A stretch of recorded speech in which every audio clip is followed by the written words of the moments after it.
नमस्कार, ऑनलाइन चित्रकला में आपका स्वागत है। हम पढ़ रहे हैं मुग़ल शैली, जिसमें पिछले वीडियो में हमने पढ़ा था मुग़ल शैली का उद्भव, बाबर कालीन कला, हुमायूं कालीन कला,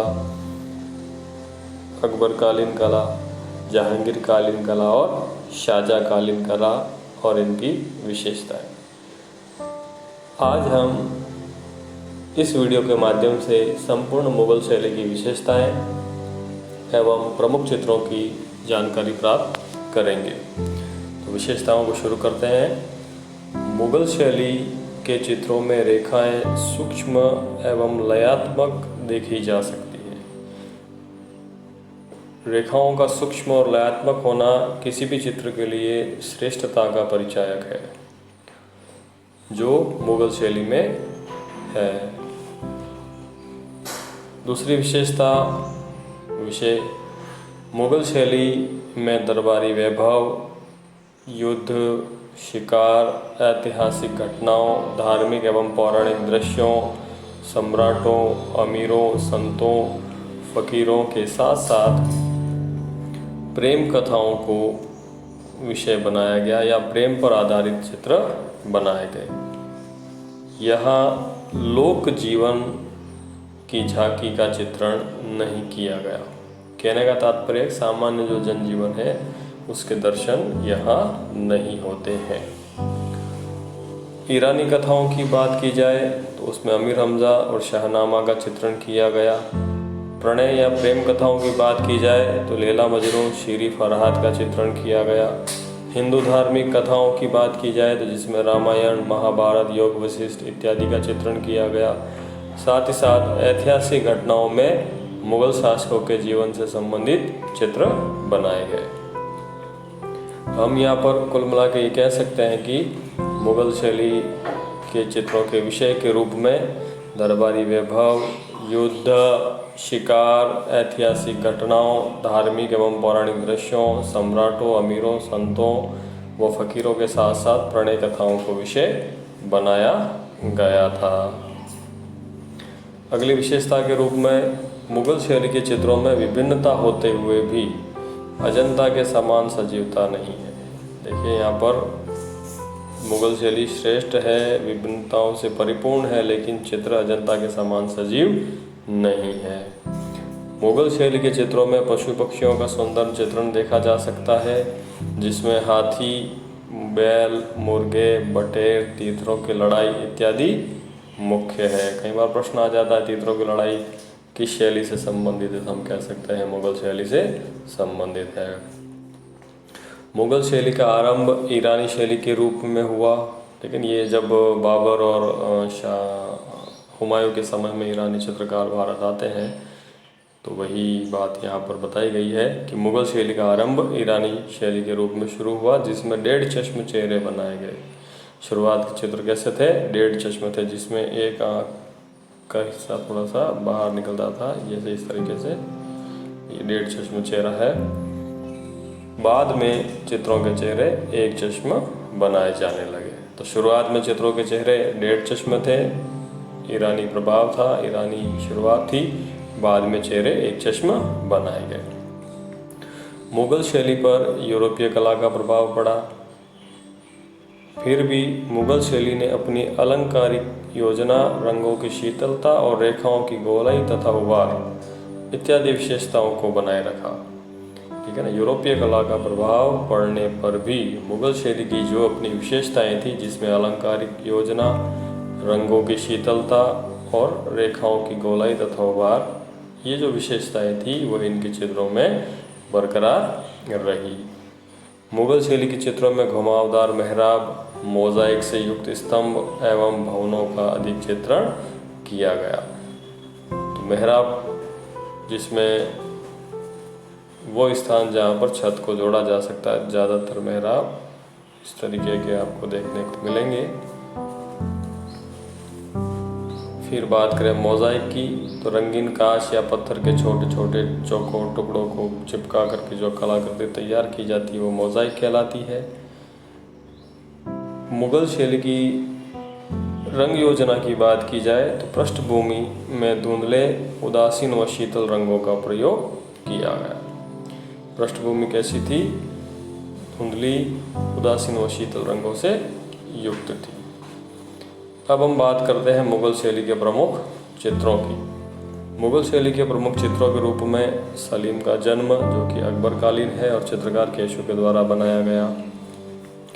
दूसरा चित्र कबीर और रैदास है, जो शाहजहाँकालीन है, चित्रकार फकीरुल्लाह के द्वारा बनाया गया। तीसरा चित्र दारा शिकोह की बारात है, जो चित्रकार हाजी मदानी के द्वारा बनाया गया। चौथा चित्र जहांगीर का सपना है, जो जहांगीरकालीन है और चित्रकार अबुल हसन ने बनाया। इसी तरह से एक अन्य चित्र जहांगीर की फ़कीर से मुलाकात है, जो कि जहांगीरकालीन है।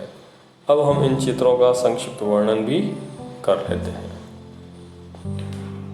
तो पहला चित्र मुगल शैली का सलीम का जन्म। इस चित्र को आप देखेंगे, जिस प्रकार का वर्णन इसमें किया गया उसी तरह का वातावरण चित्र में भी नज़र आता है। तो सलीम का जन्म नामक चित्र अकबरकालीन चित्र है। इसे अकबरकालीन चित्रकार केशू ने चित्रित किया है और मुगल शैली का प्रसिद्ध चित्र है। यह चित्र अपने तल विभाजन एवं विहंगम दृश्यमानता के लिए विशेष प्रसिद्ध है। ये प्रश्न कई बार आता है कि सलीम का जन्म नामक चित्र किस प्रकार के चित्रण के लिए जाना जाता है, तो अपने तल विभाजन एवं विहंगम दृश्यमानता के लिए जाना जाता है। अब इसमें तल विभाजन से क्या अभिप्राय है, तो आगे हम पढ़ते हैं। इसमें संपूर्ण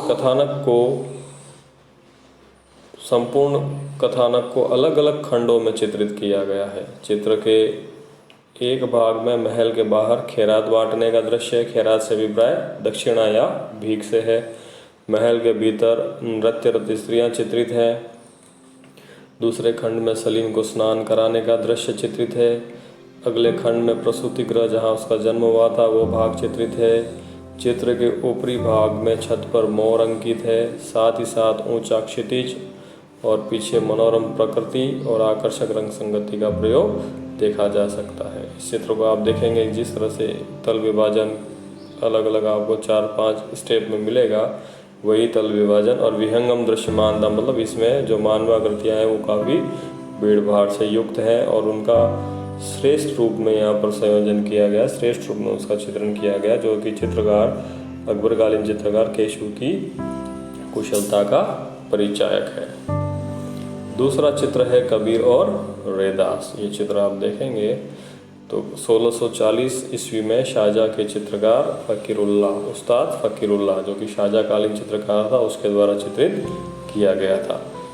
ग्रामीण परिवेश वाले इस चित्र में झोपड़ी के बाहर कबीर कपड़ा बुन रहे हैं और रैदास चटाई पर बैठ करके माला जप रहे हैं। यहाँ पर देखेंगे एक कपड़ा बुनते हुए कबीर है, वहीं पर रैदास को माला जपते हुए चित्रित किया गया है। दोनों ही ईश्वर के ध्यान में मग्न हैं और कृष्णकाय रूप में चित्रित हैं, काफ़ी पतले पतले आकार में चित्रित हैं।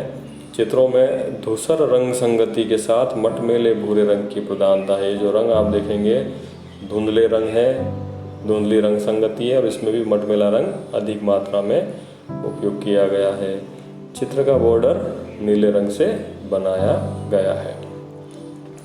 तो ये चित्र भी कबीर और रैदास शाहजहाँकालीन चित्रकार फकीरुल्लाह के द्वारा चित्रित, ग्रामीण परिवेश से संबंधित, कबीर कपड़ा बुनते हुए, रैदास माला जपते हुए ध्यान मग्न अवस्था में चित्रित हैं। काफ़ी श्रेष्ठ चित्र है मुगल शैली का।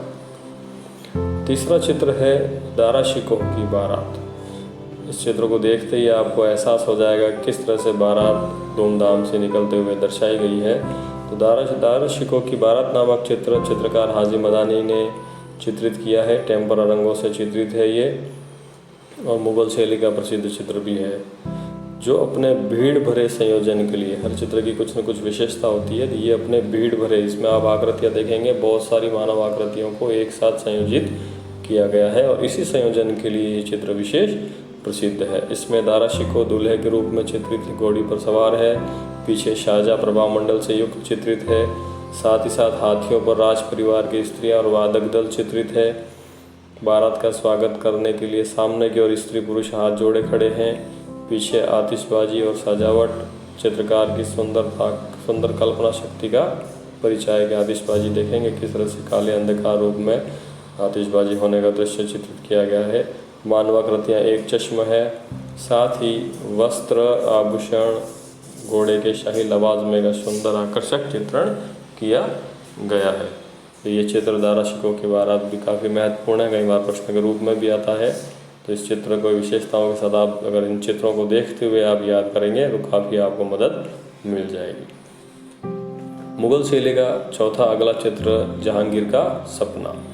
जहांगीर का सपना नामक चित्र जहांगीर के प्रिय चित्रकार अबुल हसन के द्वारा चित्रित किया गया चित्र है। जहांगीर कालीन और जहांगीर के प्रिय चित्रकार अबुल हसन के द्वारा चित्रित। इस चित्र में जहांगीर को ईरान के शाह अब्बास के साथ गले मिलते दिखाया गया है। ये जो शाह अब्बास है उसके साथ गले मिलते दिखाया गया, जबकि इनकी मुलाकात पहले कभी नहीं हुई है। ये दोनों कभी भी अपने जीवन में नहीं मिले हैं, लेकिन इनको गले मिलने का दृश्य चित्रकार के द्वारा चित्रित किया गया है। अबुल हसन ने बड़ी ही चतुराई के साथ जहांगीर को विश्व विजेता के रूप में दर्शाया है। जहांगीर को विश्व विजेता के रूप में ग्लोब पर, जो कि हम पृथ्वी का एक सिंबल है, उस पर बैठे एक शेर पर खड़े हुए चित्रित किया गया है, जबकि शाह अब्बास को भेड़, ठीक है ना, यहाँ पेड़ लिखा हुआ है, आप भेड़ पढ़ेंगे, भेड़ पर खड़े चित्रित किया गया है। दोनों से ये आभास होता है कि एक शेर पर खड़ा हुआ जो जहांगीर है और एक भेड़ पर खड़ा हुआ शाह अब्बास है, तो दोनों में जो शक्तिशाली या विश्व विजेता का जो प्रदर्शन है वो जहांगीर को ही के रूप में ही किया गया है। जहांगीर को वस्त्र आभूषण से युक्त प्रभामंडल से युक्त श्रेष्ठ दिखाया गया है, ठीक है ना। जहांगीर को श्रेष्ठ दिखाने के लिए आभूषण और प्रभामंडल से युक्त दर्शाया गया है। चित्र में स्वर्ण प्रभामंडल जहांगीर की उपाधि नूर अल दीन, ठीक है ना, जो सोने का प्रभामंडल है वो जहांगीर की उपाधि नूर अल दीन अर्थात आस्था की रोशनी को प्रदर्शित करता है। टेम्परा रंगों से बने इस चित्र में सोने व चांदी के रंगों की अधिकता है। सोने व चांदी के रंगों की अधिकता है। और यहाँ इस चित्र के जो चित्रकार अबुल हसन है उसे जहांगीर ने नादिर अल जमा की उपाधि से सम्मानित भी किया है। तो ये चित्र जहांगीर के सपना का भी श्रेष्ठ चित्र है और चित्र के माध्यम से हम सारी बातों को देख सकते हैं। इसी प्रकार जहांगीर मुगल शैली के अन्य चित्रों में हमजानामा पर आधारित चित्र है, जिसमें आप दृश्य देखेंगे। अनवार सुहेली जो पंचतंत्र पर आधारित है, इसमें आप चित्र के आधार पर आप वर्णन कर सकते हैं। वहीं पर जहांगीर की फ़कीर से मुलाकात, जिसका हमने पहले उल्लेख भी किया है, ये चित्र भी मुगल शैली का सर्वश्रेष्ठ चित्र है। इस प्रकार मुगल शैली का समापन होता है।